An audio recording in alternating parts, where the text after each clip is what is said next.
South Africa প্রথম যে দুটো ম্যাচ খেলেছে সেই দুই ম্যাচে তাদের টপ অর্ডার তিনজন ব্যাটসম্যানের রানের সংখ্যাটা কত? দুই ম্যাচ থেকে তিনজনের 6 ইনিংস, রান মাত্র 39। সেটা যদি বাংলাদেশকে কিছুটা হলেও স্বস্তি দেয়, তাহলে অস্বস্তির একটা নাম কিন্তু বাংলাদেশের জন্য রেডি আছে। সেই নামটা আসলে কি, এবং পুরো সাউথ আফ্রিকার 11-এ কোন নামটা বাংলাদেশকে সবচেয়ে বেশি ভোগাতে পারে রিসেন্ট ফর্ম বিবেচনায়? সেই নামটা কি আপনাদের কাছে জানা আছে? বা আপনার কাছে আপনি কাকে মার্ক করে রেখেছেন? মার্করামকে, কুইন্টন ডিকককে, রিজা হ্যান্ড্রিক্সকে, নাকি অন্য কাউকে? এই তিনজনের নামের সঙ্গে কিন্তু আমার অন্তত আমি কাউকে মার্ক করিনি। আমি যাকে মার্ক করেছি তার নামটা হচ্ছে হেনরি ক্লাসেন। কেন তার কথা বললাম? প্রথমে তার আন্তর্জাতিক ক্যারিয়ারটা একটু দেখেন। স্ট্রাইক রেট হচ্ছে 143, এবং আন্তর্জাতিক ক্যারিয়ারে তার যা কিছুই ঘটুক না কেন, সেই আন্তর্জাতিক ক্যারিয়ারের তার পারফরমেন্স ছাপিয়ে যে কারণে তিনি এই মুহূর্তে সবচেয়ে বেশি আলোচিত, সেটা হচ্ছে ফ্র্যাঞ্চাইজি লিগে টি-20 ফরম্যাটে তার যে সক্ষমতা।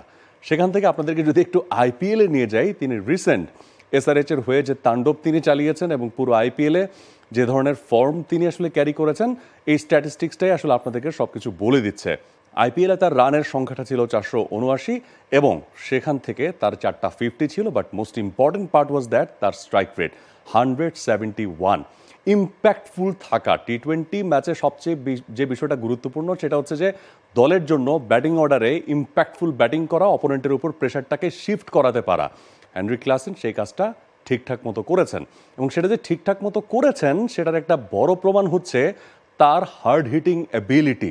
সেই জায়গাতে আপনি যদি এবারের আইপিএলের সবচেয়ে বেশি ছক্কা মারার রেকর্ডটা আপনি একটু হিসাব করতে চান বা দেখতে চান, তাহলে সেখানে সবার উপরে রয়েছেন তারই সতীর্থ অভিষেক শর্মা, 42টা ছক্কা তিনি মেরেছেন, and followed by Virat Kohli 38, and also Henry Klaasen 38, মানে হচ্ছে জয়েন্টলি সেকেন্ড হাইয়েস্ট 6 তিনি হাঁকিয়েছেন।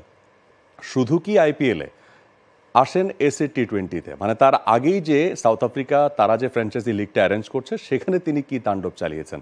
সেখানে সবচেয়ে বেশি ছক্কা তিনি হাঁকিয়েছেন। আইপিএলে তো জয়েন্টলি সেকেন্ড, বাট সেখানে সবচেয়ে বেশি ছক্কা এই হেনরি ক্লাসেন হাঁকিয়েছেন, অ্যান্ড দ্যাট ইজ 37। আপনি ছক্কার গল্প শুনলেন, বাট স্ট্রাইক রেটের গল্পটা শুনেন। রিসেন্ট এই দুই টি-20-তে তার স্ট্রাইক রেটটা আসলে কত ছিল? আইপিএল 171, নট আ জোক, এবং এসএ টি-20-তে যে স্ট্রাইক রেট সেটা হচ্ছে 207। মানে হচ্ছে এসএ টি-20-তে যে স্ট্রাইক রেট, যারা হাই স্ট্রাইক রেটে খেলেছেন তাদের মধ্যে তিনি সেখানে সেকেন্ড অবস্থানে ছিলেন।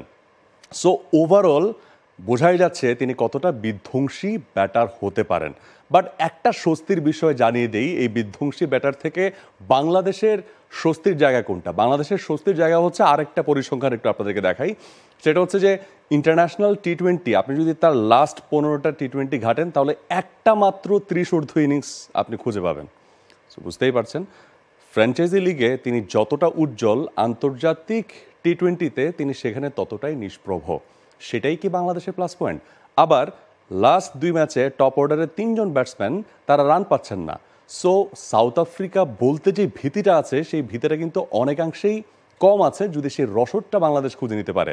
বাংলাদেশ প্রথম ম্যাচে যা খেলেছে সেখান থেকে সাহসী ক্রিকেট সাউথ আফ্রিকার বিপক্ষে যদি বাংলাদেশ খেলতে পারে, এই নাসাও ক্রিকেট মানে এই নাসাও স্টেডিয়ামে যে সাউথ আফ্রিকা দুটো ম্যাচ খেলে তাদের এক্সপিরিয়েন্স বেশি, বাংলাদেশ এখানে কোনো ম্যাচ খেলেনি বা শুধুমাত্র একটা ওয়ার্ম আপ খেলেছে, এই সব কিছুর ঊর্ধ্বে গিয়ে বাংলাদেশের আত্মবিশ্বাস এবং সাউথ আফ্রিকার এই লুফলসগুলোকে হতে পারে বাংলাদেশের জন্য ভালো করার একটা অন্যরকম রসদ। Can Bangladesh do that?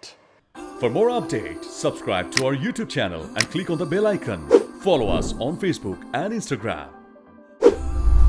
Download T-Sports app to enjoy exciting games and highlights. Visit tsports.com.